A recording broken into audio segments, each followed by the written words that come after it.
എല്ലാവർക്കും AV tiles and സാനിറ്ററിയുടെ പുതിയൊരു എപ്പിസോഡിലേക്ക് സ്വാഗതം. ഇന്ന് നമ്മൾ നിൽക്കുന്നത് ചൂരപ്പൊയ്ക എന്ന ചാത്തന്നൂർ പ്രദേശത്തിലെ ഒരു സൈറ്റിലാണ്. ഈ സൈറ്റ് ആരുടെയാണെന്ന് ചോദിച്ചു കഴിഞ്ഞാൽ ആ സാറാണ് ഇന്നത്തെ നമ്മുടെ ഗസ്റ്റ്. കോഴിപ്പാട് സ്വദേശിയായ ജേക്കബ് സാർ എന്നറിയപ്പെടുന്ന Jacob Abraham. Welcome to the show sir. അപ്പം ജേക്കബ് സാറ് ചാത്തന്നൂർ കോഴിപ്പാട് സ്വദേശിയാണ്. കഴിഞ്ഞ 11 വർഷമായിട്ട് സജീവമായിട്ട് ഈ രംഗത്ത് കൺസ്ട്രക്ഷൻ രംഗത്ത് നിൽക്കുന്ന ഒരു വ്യക്തിയാണ്. വളരെയധികം അറിയപ്പെടുന്ന ഒരു വ്യക്തിയാണ്. അപ്പം ഇന്ന് നമ്മൾ ജേക്കബ് സാറിന്റെ കൂടെ ജേക്കബ് സാറിന്റെ പുതിയ സൈറ്റ് ചൂരപ്പൊയ്കയിലുള്ള ഈ പുറകെ കാണുന്ന സൈറ്റ്, ഈ മനോഹരമായ വീടിന്റെ സൈറ്റിലാണ് നിൽക്കുന്നത്. ഇതിനകത്ത് ഈ വീടിന്റെ സവിശേഷതകൾ എന്തൊക്കെയാണ്, ടെക്നിക്കലി എസ്തെറ്റിക്കലി, അതായിരിക്കും ഇന്ന് നമ്മൾ ജേക്കബ് സാറുമായിട്ട് അറിയാൻ ശ്രമിക്കുന്നത്. അപ്പൊ ജേക്കബ് സാർ കഴിഞ്ഞ എത്ര വർഷമായിട്ട് ഈ രംഗത്തുണ്ട്? ഞങ്ങള് 13 വർഷമായിട്ട് എനിക്കറിയാം, അതുകൊണ്ടാണ് ഞാൻ ആ അക്കം പറഞ്ഞത്. 11 വർഷം. അതെ. ഞാൻ 97 ഞങ്ങൾ ഈ പ്രസ്ഥാനം ആരംഭിച്ചത്. സാമൻ ജാക്ക് കൺസ്ട്രക്ഷൻ സർവീസസ് എന്ന സ്ഥാപനം ആരംഭിച്ചത്. ഞാൻ ആ പേര് പറയാൻ വിട്ടുപോയി. സാറിന്റെ കൺസ്ട്രക്ഷൻ കമ്പനിക്ക് ഒരു പേരുണ്ട്, Sam and Jack construction services. അതാണ് സാർ കമ്പനിയുടെ ഔദ്യോഗികമായ പേര്. അപ്പം സാർ പറഞ്ഞായിരുന്നു. അപ്പോൾ ഇടയ്ക്കൊരു ചെറിയ ബ്രേക്ക് വന്നു. ഞങ്ങൾ ഗവൺമെന്റ് കോൺട്രാക്ടേഴ്സ് ആയിരുന്നു. ഇടയ്ക്ക് പിന്നെ ആ വർക്ക് നിർത്തി. നമ്മൾ ഇപ്പോൾ റെസിഡൻഷ്യൽ ബിൽഡിംഗ്സിൽ സ്പെഷ്യലൈസ് ചെയ്തേക്കുന്നത്, കോൺസെൻട്രേറ്റ് ചെയ്തേക്കുന്നത് ഇത് മാത്രമാണ് ഇപ്പോൾ നമ്മൾ ചെയ്തത്. കഴിഞ്ഞ 11 വർഷമായിട്ട് തുടങ്ങിയത് ഗവൺമെന്റ് കോൺട്രാക്ടർ ആണെങ്കിലും പിന്നെ ഒരു ബ്രേക്ക് എടുത്തിട്ട് ഇപ്പോൾ നമ്മൾ 11 വർഷമായിട്ട് റെസിഡൻഷ്യൽ ബിൽഡിംഗിൽ മാത്രം കോൺസെൻട്രേറ്റ് ചെയ്ത് സ്പെഷ്യലൈസ് ചെയ്യുന്ന ഒരു കൺസ്ട്രക്ഷൻ കമ്പനിയാണ്. അതും സാർ പ്രത്യേകിച്ച് ഈ ഒരു പ്രദേശമാണ് സാറിന്റെ മെയിൻ വർക്കുകൾ. കൂടുതൽ വർക്കുകളും നമ്മുടെ ഈ ഭാഗത്ത് തന്നെയാണെങ്കിലും ഞങ്ങൾ പത്തനംതിട്ട, കോട്ടയം, തിരുവനന്തപുരം, കൊല്ലം ഈ ജില്ലകളിലെല്ലാം വർക്ക് ചെയ്തിട്ടുണ്ട്. കൊമേഴ്സ്യൽ ബിൽഡിംഗ് വന്നാലും നമ്മളത് ചെയ്യുന്നുണ്ട്. നമ്മൾ പക്ഷേ കോൺസെൻട്രേറ്റ് ചെയ്യുന്നത്, അല്ലെങ്കിൽ നമ്മൾ സ്പെഷ്യലൈസ് ചെയ്തിട്ടുണ്ട്. നമ്മുടെ ജോലിക്കാരെല്ലാം ഈ ഫീൽഡിൽ, ഈ റെസിഡൻഷ്യൽ ബിൽഡിംഗിന്റെ വർക്കില് സ്പെഷ്യലൈസ്ഡ് ആണ്, വിദഗ്ധ തൊഴിലാളികളാണ്. അപ്പൊ അതുകൊണ്ട് റെഗുലർ ആയിട്ട് നമ്മൾ വർക്ക് ചെയ്ത് അങ്ങനത്തെ വർക്ക് തന്നെയാണ് നമ്മൾ പ്രാധാന്യം കൊടുക്കുന്നത്. Okay sir. അപ്പം ഇതിനകത്ത് സാറിന്റെ വീടുകൾ, ഞാൻ പല വീടുകളും കഴിഞ്ഞ 11 വർഷത്തിൽ ജേക്കബ് സാറിനെ കണ്ടിട്ടുണ്ട്. ഒരു കണ്ടംപററിയും നാടന്റെ ഒരു ഫ്യൂഷൻ ആയിരിക്കും സാറിന്റെ സ്വന്തം വീടും ഞാൻ കണ്ടിട്ടുണ്ട്. വളരെ മനോഹരമായ ഒരു വീടാണ് അത്. നമ്മൾ വേറൊരു ദിവസം നമുക്കത് കവർ ചെയ്യാം. കാരണം അത് 2 നില എന്ന് തോന്നിക്കുന്ന ഒരു സിംഗിൾ സ്റ്റോറി വീടാണ്. അത് വളരെ മനോഹരമായിട്ട് സാർ അത് ഡിസൈൻ ചെയ്തിട്ടുണ്ട്. I think brick and mortar and truss work രണ്ടും കൂടെ ചേർത്ത് ചെയ്തേക്കുന്ന ഒരു വർക്ക്. അപ്പൊ നമുക്ക് പിന്നെ ഒരു ദിവസത്തേക്ക് വെക്കാം. പക്ഷെ ജനറലി സാറിന്റെ ഈ എല്ലാ വർക്കിലും ഈ കണ്ടംപററിയും ട്രഡീഷനും ഈ ഒരുമിച്ച് വരാനുള്ള കാരണം എന്തുവാണ്? ഈ കണ്ടംപററി 100% കണ്ടംപററി എന്ന വർക്ക് നമ്മുടെ കേരളത്തിലെ പ്രകൃതി സാഹചര്യങ്ങൾക്ക് ഒട്ടും അനുകൂലമല്ല. 6 മാസത്തോളം ശക്തമായ മഴ പെയ്യുന്ന ഈ കേരളത്തിൽ കണ്ടംപററി എന്ന് പറയുന്നത് ഒരു കാലഹരണപ്പെട്ടതാണെന്ന് വേണേൽ പറയാം. അതിപ്പം വിദേശ രാജ്യങ്ങളിൽ നിന്ന്, അല്ലെ ഗൾഫിൽ നിന്നൊക്കെ കണ്ട് ആ രീതിയാണ് ഇവിടെ അഡോപ്റ്റ് ചെയ്യാൻ ശ്രമിക്കുന്നത്. പക്ഷെ നമ്മുടെ നാട്ടിൽ പലപ്പോഴും അത് പരാജയപ്പെടുകയാണ് പതിവ്. അതെ, ശരിയാണ്. കാരണം ഞാൻ കണ്ടിട്ടുണ്ട് 100% കണ്ടംപററി വീട് വെച്ച് കഴിഞ്ഞ് ഒരു 6 മാസത്തിനാം വീടിന്റെ പല ഭാഗത്തോട്ടും ഷെയ്ഡ് എക്സ്റ്റെൻഡ് ചെയ്ത് പുതിയ പില്ലർ വെച്ച് ട്രസ് വർക്ക് ഇറക്കി അവസാനം ആ 6 മാസം കഴിയുമ്പോൾ ആ വീട് തിരിച്ചറിയാൻ പറ്റാത്ത ഒരു അവസ്ഥയാണ്. അതെ. എലിവേഷൻ തന്നെ നഷ്ടപ്പെടുന്ന നഷ്ടപ്പെടുന്ന വീടുകളായിട്ട് മാറും. പിന്നെ കാരണം ആവശ്യമായ പ്രൊജക്ഷൻസ് കൊടുക്കുക എന്നുള്ളത് മസ്റ്റാണ്. നമ്മൾക്ക് മഴ ഇഷ്ടമാണെങ്കിലും മഴയിൽ നിൽക്കുന്നത് പലർക്കും ഇഷ്ടപ്പെടണമെന്നില്ല. അപ്പം അതുകൊണ്ട് ആവശ്യമായ പ്രൊജക്ഷൻസ്, നമുക്ക് വീടിനകത്തേക്ക് വെള്ളം കയറാത്ത രീതിയിൽ, അല്ലെങ്കിൽ നമ്മുടെ ദൈനംദിന ജീവിതത്തിന് മഴവെള്ളം ഒരു തടസ്സമാകാത്ത രീതിയിൽ മഴ ആസ്വദിക്കുക എന്നുള്ളതാണ്. അപ്പൊ ഒരു 6 മാസം മഴ പെയ്യുന്ന ഈ സംസ്ഥാനത്ത് നമ്മുടെ കാലാവസ്ഥ അത് ആ രീതിയിലാണല്ലോ. അത് നമുക്ക് മാറ്റാൻ പറ്റത്തില്ല. അപ്പൊ നമ്മുടെ വീടുകൾ അതനുസരിച്ച് ചെയ്യുക എന്നുള്ളതാണ് നമുക്ക് ചെയ്യാൻ പറ്റുന്നത്. അപ്പം പ്രൊജക്ഷൻസ് ആവശ്യമുള്ള എല്ലാ ഇടങ്ങളിലും പ്രൊജക്ഷൻസ് കൊടുക്കുക, വെള്ളം വീടിനകത്തേക്ക് പ്രവേശിക്കുന്നതടയുക, പിന്നെ വീടിന്റെ ഡ്യൂറേഷൻ, ലൈഫ് കൂട്ടാനും ഈ രീതി കൊണ്ട് നമുക്ക് സാധിക്കും. അപ്പം തികച്ചും കണ്ടംപററിയിൽ വളരെ പെട്ടെന്ന് ഭിത്തിയിലെല്ലാം പായൽ പിടിച്ച് ഈ 6 മാസം കഴിയുമ്പോഴത്തേക്ക് 1ാമത്തെ സീസണിൽ തന്നെ അതിന്റെ ആ ഭംഗി നഷ്ടപ്പെടുന്ന ഒരവസ്ഥയിലേക്ക്. പക്ഷെ ആവശ്യമായ പ്രൊജക്ഷൻസ് നമ്മൾ കൊടുക്കുകയാണെങ്കിൽ ഒരിക്കലും ആ സംഭവം ഉണ്ടാകത്തില്ല. അതേസമയം വീട് ഒരു ഫ്രഷ് ലുക്കുമാണ്. തീർച്ചയായിട്ടും ഫ്യൂഷൻസ് എപ്പോഴും എല്ലാ ഫ്യൂഷന്റെ കാലഘട്ടമാണ്. പാട്ടില് ഫ്യൂഷൻ ഉണ്ട്, ഭക്ഷണത്തില് ഫ്യൂഷൻ ഉണ്ട്. നമ്മൾ കൺസ്ട്രക്ഷനിലും ഈ ഫ്യൂഷൻ, അതിന്റെ നല്ല ഭാഗങ്ങൾ, എല്ലാ ബിൽഡിംഗ് സ്റ്റൈലിന്റെയും നല്ല വശങ്ങൾ നമ്മൾ അഡോപ്റ്റ് ചെയ്യുന്നതിൽ ഒരു തെറ്റും ഇല്ല. സാർ അത് അങ്ങനെയാണ് സാർ വിശ്വസിക്കുന്നത്.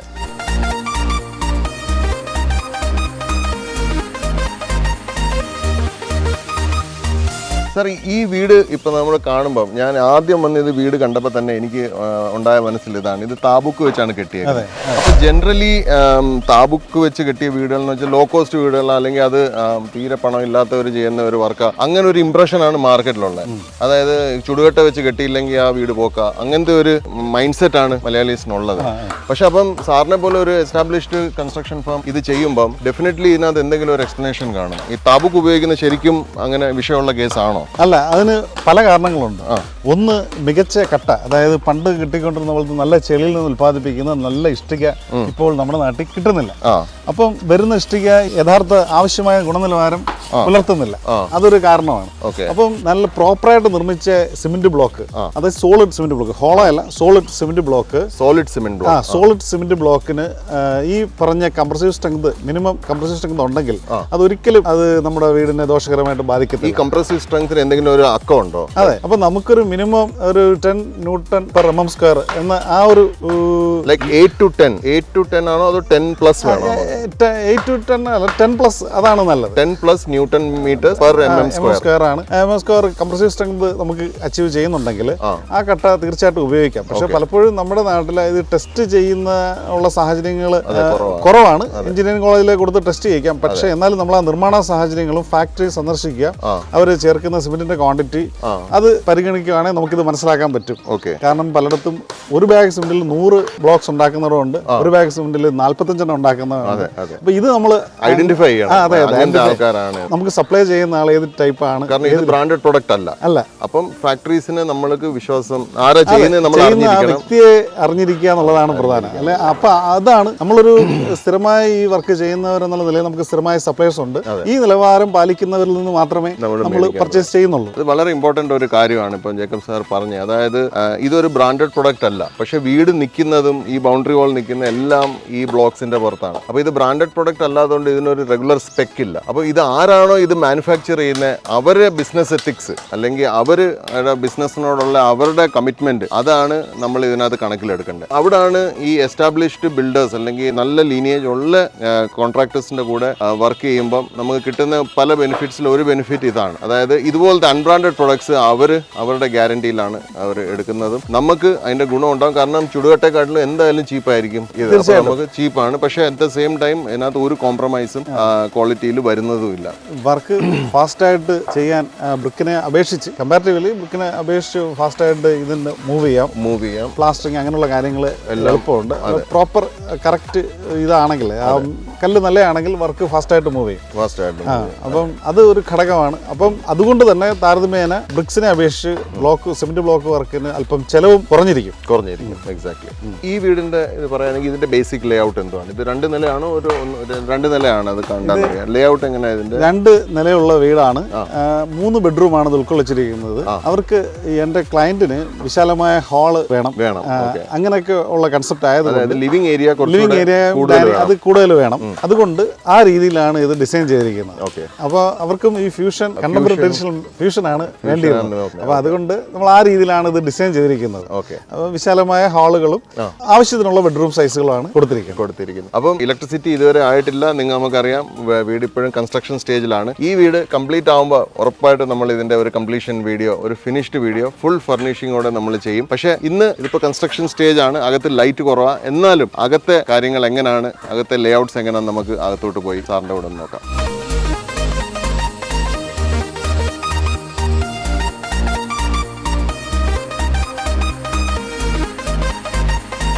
അപ്പോൾ ഇതാണ് സാറ് പറഞ്ഞ ഒരു ഹാള്, മെയിൻ ലിവിംഗ് ഏരിയ. ഇവിടെ ഒരു ഓപ്പൺ കിച്ചൺ ആയിരിക്കും. ഓപ്പൺ കിച്ചൺ ഉണ്ട്, ഇവിടെ ഡൈനിങ് ഉണ്ട്, പിന്നെ പേറ്റിയോയിലേക്കുള്ള ഒരു വഴിയുണ്ട്. ചെറിയ ക്യൂട്ട് പേറ്റിയോ അവിടെ കൊടുത്തിട്ടുണ്ട്. അപ്പം ഇതെല്ലാം പക്ഷെ പുറമെ കണ്ട ഇത്രയും ലിവിംഗ് സ്പേസ് ഉള്ള വീടാന്ന് തോന്നത്തില്ല.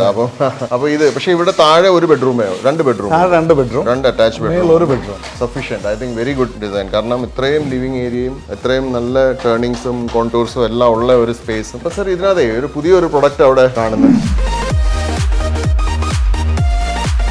റാംകോ ഇക്കോപ്ലാസ്റ്റ് ഇതെന്തോ പ്ലാസ്റ്ററിംഗ് സൊല്യൂഷൻ ആണ്. അതെ അതെ, ഈ വീട് മൊത്തം പ്ലാസ്റ്റർ ചെയ്തിരിക്കുന്നത്.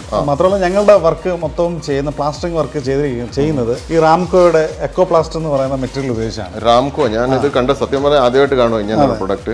ഇതെന്താ ഇത് എഴുതിയേക്കുന്നത്? Ramco ecoplast self curing plaster. Self curing എന്ന് പറയുമ്പോൾ നമ്മൾ വെള്ളം ഒഴിക്കേണ്ട ആവശ്യം വളരെ കുറയുന്നു. വളരെ കുറയുന്നതല്ല, ഇല്ല, ഇത് ഫൈബറും പോളിമേഴ്സും ചേർത്താണ് ഇത് നിർമ്മിച്ചിരിക്കുന്നത്. ഈ ഇക്കോപ്ലാസ്റ്റ് എന്നുള്ള പേര് തന്നെ ഏറ്റവും പ്രധാനം വാട്ടർ സേവ് ചെയ്യുന്നു എന്നുള്ളതാണ്. അതുകൊണ്ടാണ് എക്കോപ്ലാസ്റ്റ് എന്നുള്ള പേര് കൊടുത്തിരിക്കുന്നത്. ഇക്കോളജിയെ സേവ് ചെയ്യുന്നത്, വെള്ളത്തിനെ സേവ് ചെയ്യുന്നത്. ഒരു ഗ്രീൻ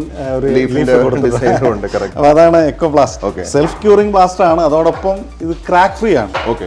ഈ സാധാരണ പ്ലാസ്റ്ററിംഗിൽ വരുന്ന പോലെ ഉള്ള ക്രാക്സ് ഡെവലപ്പ് ചെയ്യൂല, ഫൈബർ കണ്ടന്റ് കൂടുതൽ ഉള്ളത് കൊണ്ട് തന്നെ. വേറെ ഇതിന്റെ ഒരു പ്രത്യേകത, ഇത് വളരെ ലാഭകരവും ആണ് ഉപയോഗിക്കുന്നവർക്ക്. നമ്മള് ഇപ്പോ ഈ പാറയിൽ നിന്ന് ഉത്പാദിപ്പിക്കുന്ന പ്ലാസ്റ്റർ സാൻഡ് ആണല്ലോ ഉപയോഗിക്കുന്നത്. പ്ലാസ്റ്റർ സാൻഡിന്റെ ഒരു 1-2 പ്രശ്നങ്ങളാണ്. നമ്മളിപ്പോ അൺലോഡ് ചെയ്യുന്ന, നമ്മുടെ സൈഡിൽ അൺലോഡ് ചെയ്യുന്ന കുറെ വേസ്റ്റേജ് പോകും. പിന്നെ അത് അവിടെ അങ്ങനെ ഓപ്പൺ ആയിട്ട് കിടക്കുമ്പോൾ തന്നെ കുറെ പക്ഷിക്കാഷ്ടം, നായക്കാഷ്ടം, ഇങ്ങനെയുള്ള കുറെ വേസ്റ്റ് മെറ്റീരിയലും ഇങ്ങനെയുള്ള ഇതെല്ലാം വീഴാനും അത് കണ്ടാമിനേഷൻ ആകാനും സാധ്യതയുണ്ട്. അത് ഒഴിവാകും. ഇതെല്ലാം ഈ പാക്കിംഗ് എല്ലാം 40 കിലോ ബാഗാണ്. ഇത് നമുക്ക് സേഫ് ആയിട്ട് സ്റ്റോക്ക് ചെയ്യാം. ആവശ്യാനുസരണം എടുത്ത് വെള്ളം ഒഴിച്ച് ഉപയോഗിച്ചാൽ മതി. അപ്പൊ ലേബറിന്റെ ഇതും കുറവുണ്ട്. അപ്പൊ നമ്മൾ ഈ ക്രാക്ക് ഫ്രീ ആയതുകൊണ്ടും ഇതെല്ലാം ഈ റാംകോ ഇക്കോപ്ലാസ്റ്റ് ഉപയോഗിച്ചാണ്. നല്ല സർഫസ് ആണ്, നല്ല ഫിനിഷിംഗ് ആണ്. അതെ, ഈ പ്രോഡക്റ്റ് വരാൻ തുടങ്ങിയിട്ട് എത്ര നാളായി മാർക്കറ്റിൽ? ഇതിപ്പം ഇത്ര വ്യാപകമായിട്ട് 1 വർഷം 1.5 വർഷം ആയതേ ഉള്ളൂ. പക്ഷേ പ്രോഡക്റ്റ് ഇറങ്ങിയിട്ട് 2 വർഷത്തിൽ കൂടുതലായി. പക്ഷെ കഴിഞ്ഞ 1 വർഷമായിട്ട് ഇത് നല്ല രീതിയിൽ കോൺട്രാക്ട് ചെയ്യുന്നുണ്ട്. അതെ, വളരെ. എന്നാലും സാറ് പറഞ്ഞതിൽ റിസ്ക് ഉണ്ട്. നമ്മൾ മണൽ പുറത്ത് 1 മാസം ഇറക്കി ഇട്ടിരുന്ന അതിനകത്ത് പല രീതിയിലുള്ള ഇമ്പ്യൂരിറ്റീസ് മിക്സ് ആയി അത് ഫൈനലി അത് പ്ലാസ്റ്ററിനെ ബാധിക്കും. പക്ഷെ എങ്ങനെയൊക്കെ പറഞ്ഞാലും അതിനെക്കാളും എക്സ്പെൻസീവ് അല്ലേ ഇത്? അല്ല, നമ്മൾ ആത്യന്തികമായിട്ട് എക്സ്പെൻസീവ് അല്ല. പക്ഷെ ഒറ്റ നോട്ടത്തിൽ 40 കിലോ ബാഗിന് 260 രൂപയോളം വില വരുന്നുണ്ടെങ്കിലും അതിന് മറ്റു ചില ഫാക്ടേഴ്സ്, ലേബർ എലിമെന്റ് കുറയ്ക്കാം. അതായത് പുറത്തുനിന്ന് മണ്ണ് ലോഡ് ചെയ്ത് ഇവിടെ കൊണ്ടുവന്ന് മിക്സ് ചെയ്യുന്ന ആ ഭാഗം, ആ ലേബർ എലിമെന്റ് കുറയ്ക്കാം. അതേപോലെ അപ്പൊ ഒരു ലേബറെ കൊണ്ട് മേസന്മാര് സ്കിൽഡ് വർക്കേഴ്സിനോടൊപ്പം ഒരു അൺസ്കിൽഡ് വർക്കർ നിന്നാൽ ഇത് മിക്സ് ചെയ്ത് 4 പേർക്ക് കൊടുക്കാൻ പറ്റും. രണ്ടാമത് ക്യൂറിങ്ങിന് ആവശ്യമായ വെള്ളം സേവ് ചെയ്യാം, ലേബർ സേവ് ചെയ്യാം. നമ്മളൊരു 7 days എങ്കിലും ക്യൂർ ചെയ്യണം. അപ്പൊ അത് നമുക്ക് ഇത് സേവ് ചെയ്യാം. ഇതിന്റെ പ്രധാനപ്പെട്ട ഇതാണ്. പിന്നെ സ്റ്റാക്കിംഗ് വളരെ എളുപ്പമാണ്. നമ്മുടെ ഏത് സൈറ്റിലും ചെറിയ ക്വാണ്ടിറ്റി ആയിട്ട് വേണമെങ്കിൽ വലിയ ലോറി കയറാത്തതോ ചെറിയ ഏത് രീതിയിലും ഇത് എത്തിക്കാൻ പറ്റും. അത് എന്റെ തലച്ചോണായിട്ട് വരെ എത്തിക്കാൻ വളരെ ഈസിയാണ്. ബേസിക്കലി ഇത് വേറെ പല ചെറിയ കോസ്റ്റിനെ ഒഴിവാക്കി ആത്യന്തികമായി എന്ന് പറഞ്ഞത് ഒറ്റ നോട്ടത്തിലല്ല. പക്ഷെ 40 കിലോ ബാഗാണ് ഇത്. പിന്നെ വേറെ ഒരു പ്രധാനപ്പെട്ട ഒരു കാര്യം, ഈ പീ സാൻഡ് ഉപയോഗിക്കുന്നിടത്ത് ഈ എഫ്ലോറസൻസ് മൂലം അടിവശം പെയിന്റ് പുരിഞ്ഞിളകുന്ന ഒരു പ്രശ്നം കണ്ടുവരാറുണ്ട്. ഈ എക്കോപ്ലാസ്റ്റ് ഈ പീ സാൻഡ് വളരെ ശുദ്ധീകരിച്ച് 150 ഡിഗ്രി സെൽഷ്യസ് ചൂടാക്കിയിട്ടാണ് ഇത് ഉപയോഗിക്കുന്നത്. അപ്പൊ ആ രീതിയിലും ഇത് നമുക്ക് നമ്മുടെ വാളിനെ സേവ് ചെയ്യാം. അതായത് പുരിഞ്ഞിളകുന്ന ഈ മോയ്സ്ചർ കയറുന്നോണ്ട് മാത്രമല്ല ഈ പുരിഞ്ഞിളകുന്നത്. നമ്മുടെ ഈ പാറമണലിലെ ധാതു ലവണങ്ങള് സിമെന്റുമായിട്ട് പ്രതിപ്രവർത്തനം നടത്തിയിട്ട് പുരിഞ്ഞിളകും. അപ്പൊ നമ്മൾ അടിക്കുന്ന പെയിന്റിന് എത്ര കൂടിയ പെയിന്റ് അടിച്ചാലും അത് പുരിഞ്ഞിളകും, അത് നഷ്ടം വരും. പിന്നെ വേറെ ചില വാട്ടർ പ്രൂഫിംഗ് കമ്പനികൾ ഈ അവസരം മുതലെടുത്ത് ഇത് ക്യാപിലറൈസ് കൊണ്ട് വെള്ളം കയറുന്നതാണെന്ന് പറഞ്ഞ് ഒരുപാട് വാട്ടർ പ്രൂഫിംഗ് ചെയ്യുന്നുണ്ട്. പക്ഷെ എന്നാലും ഇതിന്റെ പ്രധാനപ്പെട്ട ഒരു കാര്യം, വാട്ടർ ടേബിൾ വളരെ താഴ്ന്ന പ്രദേശത്ത് പോലും പുരിഞ്ഞിളകുന്നുണ്ട്. അപ്പൊ പ്രധാനപ്പെട്ട എഫ്ലോറസൻസ് ആണ്. അതായത് പാറയുടെ പാർട്ടിക്കൽസും സിമെന്റിലെ കെമിക്കലും റിയാക്ട് ചെയ്ത് ഉണ്ടാവുന്ന റിയാക്ഷന്റെ ചൂട് കൊണ്ടാണ് ഇത് പൊരിഞ്ഞിളകുന്നത്. അത് പുതിയൊരു നമ്മൾ റിവർ സാൻഡ് ഉപയോഗിക്കുന്നത് ഇങ്ങനെ സിമെന്റുമായിട്ട് ഒരിക്കലും അത് പ്രതിപ്രവർത്തനം നടത്തുന്നില്ല എന്നുള്ളതാണ് അതിന്റെ ഏറ്റവും പ്രധാനപ്പെട്ട മേന്മ റിവർ സാൻഡിന്. പക്ഷെ പാറമണൽ അങ്ങനല്ല. പാറയിൽ ഒരുപാട് ഈ ധാതു ലവണങ്ങളും മൂലകങ്ങളും അടങ്ങിയിട്ടുണ്ട്. അപ്പൊ അത് റിയാക്ട് ചെയ്യും. അവിടാണ് ഈ പ്രൊഡക്റ്റിന്റെ ഇമ്പോർട്ടൻസ്. ഓക്കെ, അപ്പം വളരെ ഇമ്പോർട്ടന്റ് ആ എക്സ്പീരിയൻസ്, ഇത്രയും വർഷത്തെ എക്സ്പീരിയൻസ് വളരെ സിമ്പിൾ ആയിട്ട് പറഞ്ഞെങ്കിലും ഈ കാര്യം അരമണിക്കൂർ എടുത്തും ശരാശരി ഒരാൾക്ക് പറഞ്ഞു തരാൻ പറ്റത്തില്ല. എനിക്ക് വളരെ പുതിയൊരു അറിവായിരുന്നു. ഈ പ്രൊഡക്റ്റ് ഞാൻ ഇവിടെ വെച്ചാണ് കണ്ടത്. പക്ഷേ ഇത്രയും ഇതിന്റെ പുറകിൽ കഥയുണ്ട്. അല്ലെ സിമെന്റും എംസാൻഡിന്റെ അല്ലെ പി സാൻഡിന്റെ പാർട്ടിക്കൽസും റിയാക്ട് ചെയ്യും, അത് കാരണം പെയിന്റ് ഇളകും. ഇതൊക്കെ അബ്സല്യൂട്ട്ലി പുതിയ അറിവാണ്. ഇതിന് ഒരു 40 കിലോ ബാഗിന് 26 സ്ക്വയർ ഫീറ്റ് വരെ കവറേജ് കവറിംഗ് ഉണ്ട്. മിനിമം തിക്നെസ് ഒരു 12 mm വെച്ച് 26 സ്ക്വയർ ഫീറ്റ് ആണ് ഇതിന്റെ കവറിംഗ്. 10 രൂപ സ്ക്വയർ ഫീറ്റ് മെറ്റീരിയൽ പിന്നെ അല്ല മെറ്റീരിയൽ കോസ്റ്റ് ലേബർ പിന്നെ 10 rupees സ്ക്വയർ ഫീറ്റ് ആണ്. ഇത്രയും വലിയൊരു പ്രൊജക്ട്സിന് ഇത്രയും ഈ പറയുന്ന ഇത്രയും സെക്യൂരിറ്റി ഇത് തരുന്നുണ്ട് അല്ലെങ്കിൽ അഡീഷണൽ ബെനിഫിറ്റ് തരുന്നുണ്ടെങ്കിൽ ഐ തിങ്ക് അതൊരു വലിയ കോസ്റ്റ് അല്ല. തീർച്ചയായിട്ടും നമ്മൾ കൃത്യമായ ഒരു കാൽക്കുലേഷനിൽ നമുക്ക് തിരിച്ചറിയാൻ പറ്റും. സിമന്റ് മണൽ മിക്സും ഈ എക്കോപ്ലാസ്റ്റും തമ്മിൽ കമ്പയർ ചെയ്യുമ്പോൾ ഇത് ലാഭകരമാണെന്നുള്ളത് നമുക്ക് തിരിച്ചറിയാൻ ഗുണമുണ്ട്. ഞാൻ സീലിംഗ് നോക്കി നല്ല ക്ലീൻ ആയിട്ടാണ് സീലിംഗ് പ്ലാസ്റ്റർ ചെയ്തേക്കുന്നത്. ഇതും ഇത് വെച്ച് തന്നെ സെയിം ഇത് തന്നെ ചെയ്തേക്കുന്നത്. അപ്പൊ സീലിംഗ് പ്ലാസ്റ്റർ കണ്ട അതിന്റെ ഫിനിഷിങ്ങും അതിന്റെ കൺസിസ്റ്റൻസിയും കണ്ടാൽ തന്നെ നമുക്കറിയാം അത് പെർഫെക്റ്റ് ആയിട്ട് വന്നിട്ടുണ്ട്. ഒരു ക്രാക്കോ കാര്യങ്ങളോ അണ്ടുലേഷൻസോ ഒന്നുമില്ല, എല്ലാം വളരെ പെർഫെക്റ്റ് ആയിട്ട്. സർ ഇവിടെ ഒരു ചെറിയൊരു പാറ്റിയോ നമ്മൾ കണ്ട്. ക്ലയന്റ് ആവശ്യപ്പെട്ടിട്ട് ചെയ്തതാണോ? അതെ, ക്ലയന്റിന് അങ്ങനെ ഒരു ആവശ്യപ്രകാരം ചെയ്തതാണ്. ഇവർക്ക് ചില ക്ലയന്റ്സിന് തുറന്ന് ഓപ്പൺ സ്ഥലത്തോട് താല്പര്യം ഉണ്ടാവുക, അപ്പൊ അങ്ങനെ ചെയ്തതാണ്. അപ്പൊ അതുകൊണ്ടാണ് ഈ സ്ഥലം കൊടുത്തിരിക്കുന്നത്. ചെറിയ പാറ്റോ ആണ് എങ്കിലും ഈ സ്ഥലത്ത് ഇത് ഉൾക്കൊള്ളിച്ചിരിക്കുന്നു. ടോട്ടൽ ഏരിയയിൽ ഇങ്ങനെ ഒരു പാറ്റോയും കൂടെ ഉൾപ്പെടുത്തിയിട്ടുണ്ട്. ഇതിനൊരു ചെറിയൊരു ഷെയ്ഡ് എക്സ്റ്റൻഷനും ഇവിടുന്ന് വരുന്നത്. ചെറിയ 4 ഇഞ്ച് എക്സ്റ്റൻഡഡ് ആണ്. സാധാരണ 60 സെന്റിമീറ്റർ കൊടുക്കുന്നിടത്ത് ഇത് നമ്മൾ 75 സെന്റിമീറ്റർ ഇങ്ങനെ ഓപ്പൺ ഏരിയകളെല്ലാം 75 സെന്റിമീറ്റർ ആണ് ഷെയ്ഡ് കൊടുക്കുന്നത്. അതായത് ഷെയ്ഡ് ഒരു ലെവലിൽ ഇങ്ങനെ വരുന്നു. കറക്റ്റ് പേശിയോടെ അപ്പുറം ഇപ്പുറം വന്നപ്പോൾ ഒരു 4 ഇഞ്ച് നമ്മൾ എക്സ്റ്റെൻഡ് ചെയ്തിട്ടുണ്ട്. അപ്പൊ ഡോർസ് വരുന്നിടത്ത് മിനിമം, അതായത് ഫ്രണ്ട് സ്റ്റെപ്പ് ഈ കണ്ടംപററിയുടെ ഒരു പ്രശ്നമാണ് നമ്മൾ അങ്ങനെ വരുന്നത്. സ്റ്റെപ്പുകൾ നനയുക അത് ഒഴിവാക്കാൻ വേണ്ടി നമ്മൾ അങ്ങനെ വരുന്നിടത്തെല്ലാം ഒരു അഡീഷണൽ എക്സ്റ്റൻഷൻ ഷെയ്ഡിന് കൊടുത്തിട്ടുണ്ട്. ഓക്കെ, പിന്നെ അതുമല്ല വളരെ തോട്ട്ഫുൾ ആയിട്ട് ഈ ചെറിയ സ്പേസിൽ തന്നെ 3 പോയിന്റ് ഇവിടെ തന്നെ എനിക്ക് കാണാം. 4ാമത്തെ ഒരു പോയിന്റ് ഇവിടെ ഇട്ടിട്ടുണ്ട്. അപ്പൊ ഇതൊക്കെ വളരെ ബേസിക് ഡിസൈൻ ചെയ്യുന്ന സമയത്ത് തന്നെ, വയറിംഗ് ഇടുന്ന സമയത്ത് തന്നെ ഇതെല്ലാം കണക്ക് കൂട്ടി ചെയ്തതാണ്. അല്ല, ഒരു പ്ലംബിംഗ് ആൻഡ് വയറിംഗ് ലേഔട്ട് തയ്യാറാക്കിയതിനു ശേഷം മാത്രമേ നമ്മൾ വർക്ക് തുടങ്ങത്തുള്ളൂ. അപ്പൊ അതിന്റെ അടിസ്ഥാനത്തിലാകുമ്പോൾ പിന്നുള്ള പൊളിച്ചു പണികൾ, പ്ലാസ്റ്ററിങ്ങിന് ശേഷമുള്ള ഇടിപ്പ് എല്ലാം ഒഴിവാക്കാം. അങ്ങനെ നമുക്ക് ക്യാഷും സേവ് ചെയ്യാം, ടൈമും സേവ് ചെയ്യാം.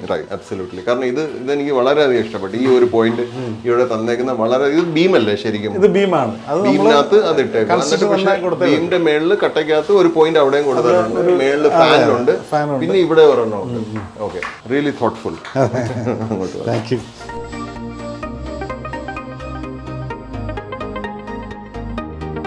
വീടിന്റെ വർക്ക് നടക്കുന്നതേ ഉള്ളു. നമ്മുടെ സഫീഷ്യന്റ് ലൈറ്റ് ഇവിടെ ഇല്ല. പക്ഷെ എന്നാലും ഇപ്പൊ ഈ വഴിക്ക് വന്നപ്പം ഈ ഒരു ബെഡ്റൂമും അതിന്റെ ഒരു ഇപ്പോഴത്തെ ബാത്റൂമിന്റെ സ്പേസ് നോക്കിയപ്പോൾ ജസ്റ്റ് നമുക്കുള്ള ലൈറ്റിൽ ഇതൊന്ന് കണ്ട് നോക്കാം ഇത് എങ്ങനെയാ ചെയ്തേക്കുന്നതെന്ന്. ജേക്കബ് സർ, ഇത് വളരെ ചെറിയ ഒരു സ്പേസ് ആണ്, പക്ഷെ ഇത് ഇങ്ങനെ ഇതിന് കൊടുക്കാനൊരു കാരണമുണ്ട്. അപ്പൊ ഇവിടെ ഒരു കബോർഡ് കൊടുക്കാം. ഇവിടെ ഒരു കബോർഡിന്റെ സ്പേസ് ആണ്. ഇവിടെ ഒരു കബോർഡിന്റെ സ്പേസ് ഉണ്ട്. ഇതിപ്പോ നമ്മൾ ബെഡ്റൂമിനകത്ത് നിൽക്കുക. ചെറിയൊരു ബെഡ്റൂമാ, 15x15 അല്ല 13 13x12 13-12 സൈസ് ബെഡ്റൂം. ഒരു ഐഡിയൽ സൈസ് ആണ് ബെഡ്റൂമിന്. അതേപോലെ സ്പ്ലിറ്റ് വിൻഡോസ് നടുക്ക് ബെഡ് വരാൻ വേണ്ടിയിട്ട്. ഇവിടെ ഇതാണ് ഇൻട്രസ്റ്റിംഗ് പാർട്ട്. അതായത് ഇത്രയും ചെറിയ റൂമിനകത്ത് പോലും ഇങ്ങനെ ഒരു കബോർഡ് സ്പേസ് അല്ല. ഇതിന് വേറൊരു കാര്യം കൂടെ ഉണ്ട് ഇതിന്റെ പിന്നിൽ. ഓക്കെ, ഇങ്ങനെ കൊടുക്കുമ്പോൾ ഡയറക്റ്റ് നമ്മുടെ ബെഡ്റൂമിലേക്ക് എൻട്രി ഇല്ല.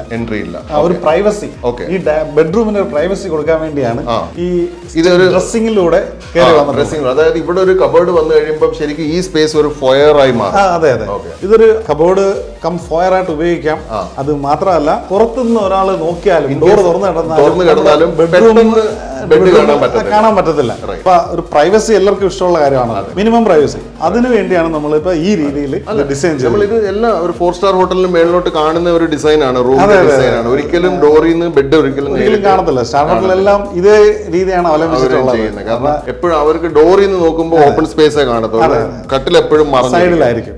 അപ്പൊ അതുപോലെ തന്നെ സ്റ്റാർ ഹോട്ടലിൽ പോലെ എന്ന് ഞാൻ പറയുന്നില്ല. കയറുമ്പോൾ തന്നെ ടോയ്ലറ്റ്, റൈറ്റിലോ ലെഫ്റ്റിലോ ടോയ്ലറ്റ്, ഒരു കബോർഡ്, ഈ രീതിയിലാണ് ചെയ്യുന്നത്. നമ്മുടെ ആ രീതിയിലാണ്. പ്രൈവസി ആണ് മെയിൻ ഫാക്ടർ. അപ്പൊ ഇത് ചെയ്തു വരുമ്പോൾ കംപ്ലീറ്റ് ആകുമ്പോൾ 100% ഇത് വളരെ മനോഹരമായ ഒരു സ്പേസ് ആയിരിക്കും. അപ്പം ഇതിനകത്ത് ഫോൾ സീലിംഗ് ചെയ്യാൻ ഉദ്ദേശിക്കുന്നില്ല. കാരണം ഫോൾ സീലിംഗ് പലപ്പോഴും അനാവശ്യമായിട്ടാണ് എനിക്ക് തോന്നിയിട്ടുള്ള എന്റെ ഒരു അഭിപ്രായത്തിൽ.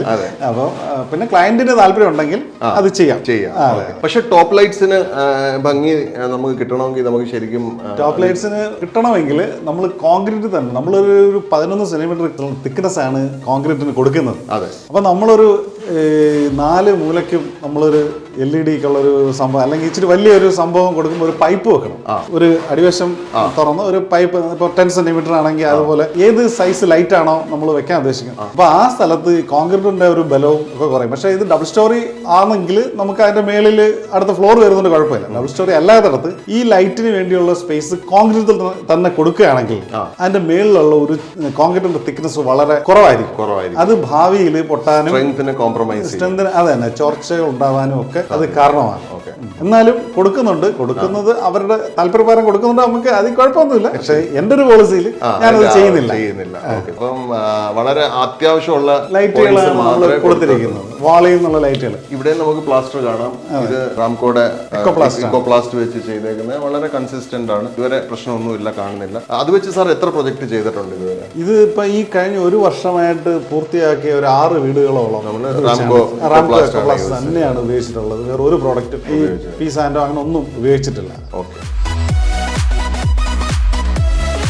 അപ്പം ജേക്കബ് സാറിന് ഇപ്പം നിലവിൽ എത്ര റണ്ണിങ് പ്രൊജക്ട്സ് ഉണ്ട്? ഇപ്പം ഞങ്ങളൊരു 15ഓളം ചെയ്യുന്നുണ്ട്, വർക്ക് ചെയ്യുന്നുണ്ട്. റണ്ണിങ് പല സ്റ്റേജസ് ആയിട്ട് 15 പ്രോജക്ട്സ് ഇപ്പൊ റണ്ണിങ്. റെസിഡൻഷ്യൽ ബിൽഡിംഗ്സ് മാത്രം, റെസിഡൻഷ്യൽ മാത്രം 15 എണ്ണം ചെയ്യുന്നുണ്ട്.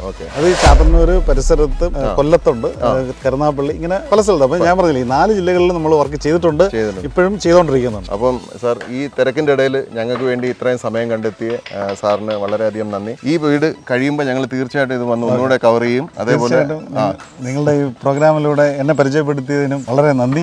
Any time sir. കൂടുതൽ കോൺട്രാക്ടേഴ്സിനെയും പ്രൊഡക്റ്റുകളെയും പരിചയപ്പെടുത്താൻ നിങ്ങൾക്ക് കഴിയട്ടെ. തീർച്ചയായിട്ടും ആശംസിക്കുന്നു. ചെയ്യാം. Thank you. ഇന്നത്തെ ഈ എപ്പിസോഡ് ഇവിടെ അവസാനിപ്പിക്കുന്നു. അടുത്ത വീഡിയോയിൽ നമുക്ക് വീണ്ടും ഇതേപോലെ ഇൻഫോർമേറ്റീവ് ആയിട്ടുള്ള കൂടുതൽ കണ്ടന്റ്സുമായിട്ട് വരാം. സബ്സ്ക്രൈബ് ചെയ്തിട്ടില്ലെങ്കിൽ ഇന്ന് തന്നെ സബ്സ്ക്രൈബ് ചെയ്യണം. ഈ വീഡിയോ ഷെയർ ചെയ്യാൻ മറക്കരുത്. ലൈക്സും കമന്റ്സും ഞങ്ങൾ കാത്തിരിക്കും. നന്ദി, നമസ്കാരം.